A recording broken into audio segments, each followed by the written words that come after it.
تمہارے نوکر کو بلا کر کے میں نے مارا دل ٹھنڈا کرنے کے لیے کہ چلو سامنے والے کو ذلیل بھی کروں اور دل کو ٹھنڈا بھی کروں. دوسرے کے آدمی کو لا کر کے, یہی تو چل رہا ہے نا آج. اس پارٹی والا پکڑا گیا تو اس پارٹی والے اس کو مار دیں گے, دل ٹھنڈا کریں گے, سامنے والے کو ذلیل کریں گے. یہی تو چلتا ہے. میں اگر تمہارے نوکر کو لا کر کے ماروں تو ہو سکتا ہے یا میری غرض ہو کہ میں بدلے کی بھاونا اندر ہے, سامنے والے سے میری چپکلش تھی, اسی لیے اس کے نوکر کو بلا کر کے میں نے مارا. لیکن رب ذوالجلال کے ساتھ تو ایسا معاملہ نہیں. وہ اگر کسی بھی بندے کو عذاب دے تو کسی دوسرے کا تو بندہ ہے نہیں, اسی کے بندے ہیں, کوئی دوسری جماعت کا بندہ نہیں ہے. یہی دعا کیا کرو اے مسلمانوں اللہ سے, اے اللہ تو اگر مجھے عذاب دے گا تو میں تیرا ہی تو بندہ ہوں, میں تیرا ہی بندہ ہوں. یہ میں نے اصول آپ کو سمجھایا. یہاں سے مجھے ایک بات یاد آتی ہے, صحابی کا عقیدہ دیکھیں. اللہ رب العزت کسی پر بھی عذاب نہیں دینا چاہتا, بلکہ وہ قیامت کے دن تو فرمایا اللہ کے حبیب صلی اللہ علیہ وسلم نے چھوٹے چھوٹے بہانے دیکھے جاتے ہیں بخشنے کے, چھوٹے چھوٹے بہانے دیکھے جاتے ہیں. یہاں تک کہ فرمایا حدیث پاک میں ہے ایک شخص کو فرشتے گھسیٹتے ہوئے لے جا رہے تھے, رب تعالیٰ نے فرمایا روک دو اس کو, اس کی کوئی نیکیاں نہیں. کہا کچھ بھی نہیں ہے مولا اس کے پاس, گناہ بھاری ہو گئے ہیں اس کے. رب تبارک و تعالیٰ نے اس سے سوال کیا, اس سے پوچھو میرے بندے سے کیا زندگی میں کبھی کسی عالم کی محفل میں بیٹھا تھا؟ وہ کہتا ہے نہیں. پھر فرشتے گھسیٹتے ہوئے لے جاتے ہیں. اس بات پر بخشش کے لیے اللہ تعالیٰ فرما رہا ہے بیٹھا تھا, اس کے پاس وہ بھی نہیں تھا. پہلے پوچھا گیا کیا مسافہ کیا تھا؟ اس نے کہا نہیں ایسا کبھی اتفاق ہی نہیں ہوا. محفل میں بیٹھا تھا؟ کہا نہیں. اس نے کہا ہاں ایک مرتبہ ایسا ہوا تھا کہ میرے گاؤں ایک بڑے عالم دین آئے تھے, سارے لوگ ان کو دیکھ رہے تھے تو میں بھی دور سے دیکھ رہا تھا اور دل میں نے ان کی عزت رکھی تھی. اللہ نے فرمایا وہ نائب رسول کا احترام کیا, اسے معاف کر دو. اللہ اکبر. یہ اللہ رب العزت کے بخشنے کے معاملات ہیں. وہ تو اسی لیے فارسی میں کہا گیا نا رحمت حق بہانہ می جویت بہا نمی جویت. فارسی کا ایک قول ہے اللہ کی رحمت تو بہانے ڈھونڈتی ہے, قیمت نہیں دیکھتی.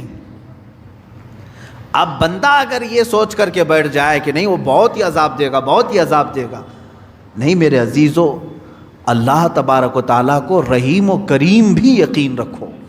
اور خود مولا فرما رہا ہے ما یفعل اللہ بعذابکم, تم کو عذاب دے کر اللہ کیا کرے گا؟ کیوں اللہ عذاب دے گا تم کو؟ کیا تم دوسرے کے بندے ہو کہ تمہیں عذاب دینے کے بعد بدلہ لیا جائے گا؟ نہیں. اللہ تعالیٰ ہاں اس کے اصول تھے دنیا میں, سب کو اللہ نے بتایا تھا اس راستے پر چلو, تم بہک گئے تھے اس لیے تمہیں عذاب میں مبتلا کیا جا رہا ہے, ورنہ زبردستی کسی کو نہیں.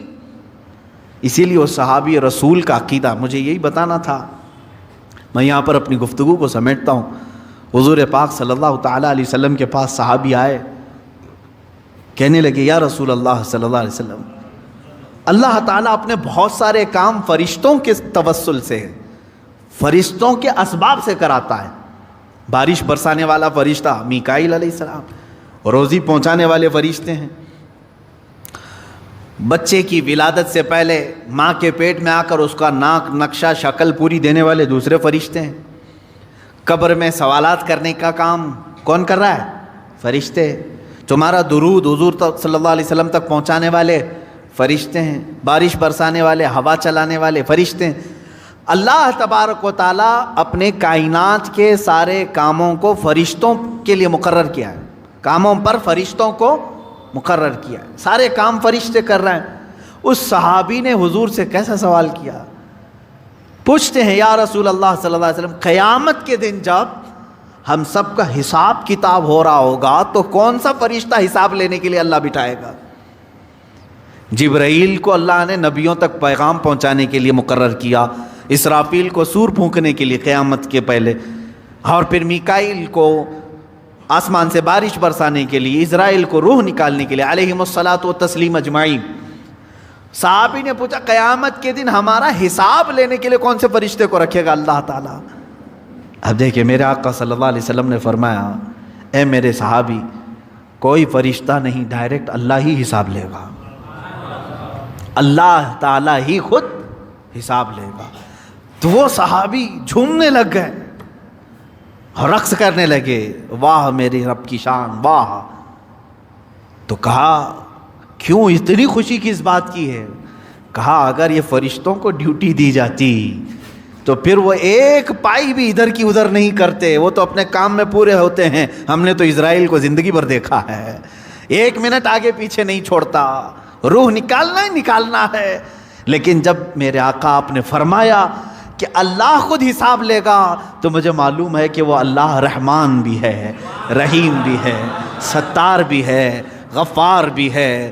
جب وہ اپنے بندوں کے حساب لینے پر آئے گا تو کسی کا چھپا دے گا، کسی کو بے حساب معاف کرے گا، کسی کو یوں ہی جنت میں بھیج دے گا۔ جب آپ نے فرما دیا تو میرا یقین بڑھ گیا کہ میرے بھی بخشش کی امید مجھے لگ گئی، قیامت کے دن میرے بھی بخشش کی مجھے امید لگ گئی۔ یہ امید صحابہ کی جو تھی وہی رکھو اپنے رب سے، ہم جیسوں کی بھی بخشش ہو جائے گی اللہ اگر حساب لے۔ مفتی سلمان اظہاری جی کی یہ ویڈیو واقعی میں بہت اچھی تھی، اور اللہ نے ہمیں بنایا ہے تو یہ نہیں ہے کہ ہم اس کے دشمن نہیں ہیں، وہ ہم سے بہت محبت کرتا ہے، لیکن ہمارا بھی فرض ہے کہ ہمیں بھی اس کے بتائے ہوئے راستے پر چلنا چاہیے اور اچھے اچھے کام کرنا چاہیے۔ ایسا کوئی کام نہیں کرنا چاہیے جس سے وہ ناراض ہو ہم سے۔ اور اس میں کتنی پیاری سی بات بتائیے کہ اللہ خود ہمارے حساب کرے گا تو ہمارے کچھ گناہ معاف بھی کرے گا اور کچھ ہمیں سزائیں بھی ملیں گی۔ بہت اچھا بیان تھا یہ مفتی سلمان اظہاری جی کا۔ اور اگر آپ کو میرا ویڈیو پسند آیا ہو تو پلیز میرے چینل کو سبسکرائب کریں، میری ویڈیو کو اینڈ تک ضرور دیکھیں۔ چلیے پھر ملتے ہیں اگلی ویڈیو میں، تب تک کے لیے اللہ حافظ۔